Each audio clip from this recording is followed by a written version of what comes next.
In this video, I'm going to share with you the most powerful form of detoxification.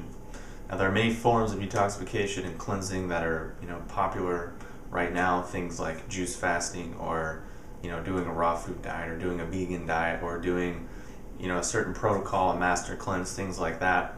And those are all very effective up until a point. And I think their real end purpose is to get us to this real end goal, which is what I'm going to talk about in this video, which is the most powerful form of detoxification, which is, of course, detoxifying and cleansing the psyche, detoxifying our mind and detoxifying our total consciousness. Another way to put that is basically pulling out the weeds from our invisible self. So why this is important and why I feel it's the most important and effective form of detoxification is because in reality, in my experience with working a lot of people one-on-one in coaching and strategy situations, really the root cause of many behavioral imbalances, whether those be dietary or lack or excess of certain things in the lifestyle, really come down to factors and fundamentals that have their root and have their cause in the psyche. So if we're, overeating, it's really because we have some sort of belief, buried down, or some emotional wound that's causing us to really want to overcompensate. And let's say we're lazy, we don't want to take care of our bodies, so we just sit around and watch TV all day. Really, at the root, it's some sort of weed in our psyche that's causing us to either not value ourselves enough, or not respect our body, or not nourish our body in the ways that we should be nourishing it. So sure, we can do a fast to get to a point to where we can have a realization, but that's kind of a long-term way to look at it. But we can approach it from another perspective, which is to just go right to the source, to go right to the psyche, and to detoxify and pull the weeds out of the psyche directly. So now obviously we need to talk about how to do this. It's something I get questions about a lot, because I talk a lot about how the limiting beliefs and these kinds of things really block up our chi flow and cut us off from nourishment from the universe, from the cosmos, from the wu chi, whatever you want to put it. So we're going to talk about how to do this, but first I want to talk about how this process looks and how it unfolds. Because when I go through it, it might seem a little too easy or a little too laid back, but how this process works and how most things work, I should say, is it's very similar to when you have a creative insight or a creative solution to a problem.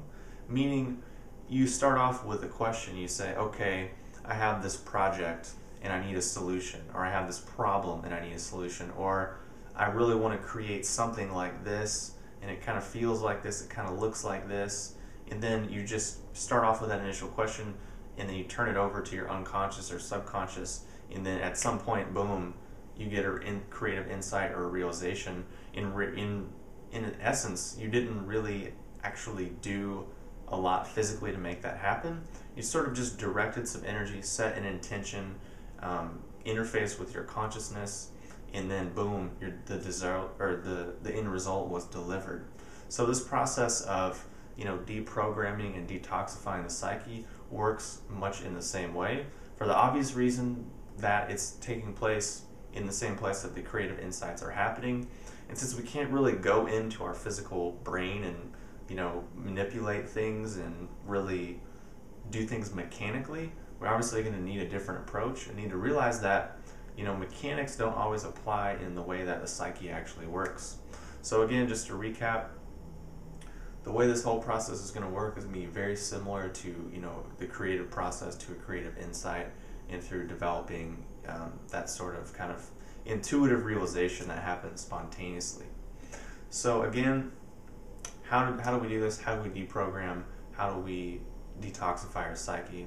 The first and the most important step is to have the intention, have the desire, have the question, and the just real motivation to find out what it is we need to deprogram. Because we might be in a place where we're just saying, okay, things are wrong, or things aren't really as I want them to be, or they don't feel right, and they need to change, but I'm not really sure where to start. So the first step is to obviously just want to be able to identify clearly the underlying cause, and that's where we have to start. We have to set that intention and ask that question to ourselves silently, much in the same way we would say, how am I going to solve this problem? how can I fix this? How can I develop this? How can I bring this creative project to fruition? We start off with that same energy, with that same intention, and just say, okay, what's the root cause? What's the spell? What's the poison arrow? What's the, belief that's underlying this? And I want to know, I want to identify this, I want to know what it is. So that's the first step.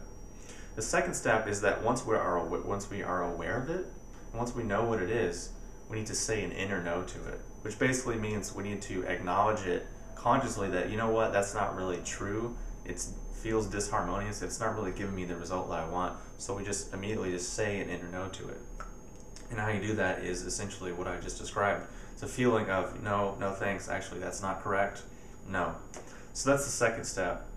And the third is going to get into the deprogramming process, and it's going to really get into empowering the invisible aspects of ourselves, and empowering the helping energies of the cosmos, if you want to put it that way, whether you put that as your subconscious mind, your higher self, your spirit guides, your angels, your higher self, your whatever word you want to put on it, basically whatever that healing energy is that's there to assist us, whether that's creativity or intuition or any of those things. So now that we've identified the spell or identified the underlying cause, we've said an inner no to it, we've acknowledged that actually it's disharmonious and false, we need to find the inner truth of the situation.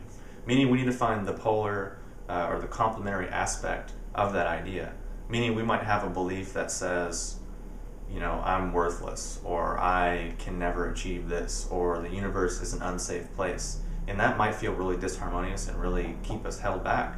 So we need to find out, okay, well, we've denied that. We've said, no, actually, this is not true, this is disharmonious. Okay, well, what is true? What is the inner truth of the situation?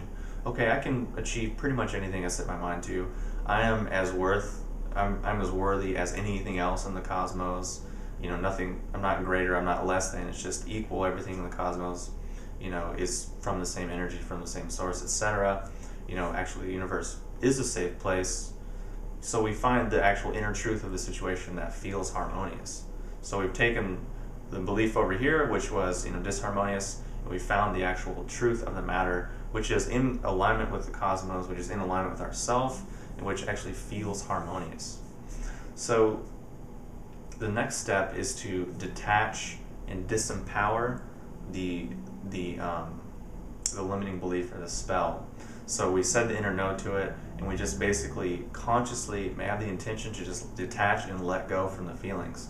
Meaning we realize that we don't have to hold on to the feelings, we don't have to own them, we don't have to keep them. We can say, hey, you know what?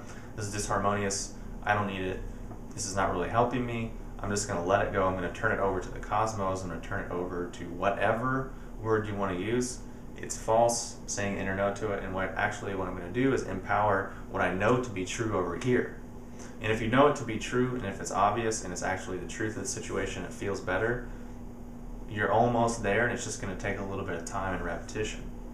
So at any point that the old belief comes up again, you again say the inner no to it and ask for help. You say, you know what, consciously I don't know really how I can let this go, meaning I can't physically take it, pull it out and throw it away, so I need some help, I need some assistance, I need guidance on this matter. You don't have to say that to anything or to anyone, because it's happening inside of you. It's just something you're feeling out inside of yourself. So you say that, and that then can engage the helping energies, the spirit guides, the helpers, the subconscious mind, the whatever word you want to use. It basically engages that energy through your modesty, through your humility, through your asking for help, which then can initiate the transformation and really take that belief from being powerful to being less powerful to being less powerful.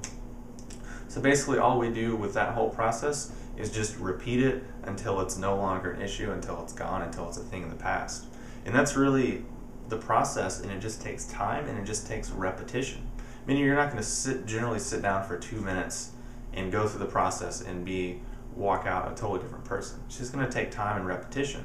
Just like it took you repetition to ingrain the belief, it's going to take you a little bit of time and repetition to ingrain another belief. And just a quick note, I learned a lot of this, actually pretty much all of this, from this book, The I Ching, the Oracle of the Cosmic Way by Carol K. Anthony and Hannah Moog.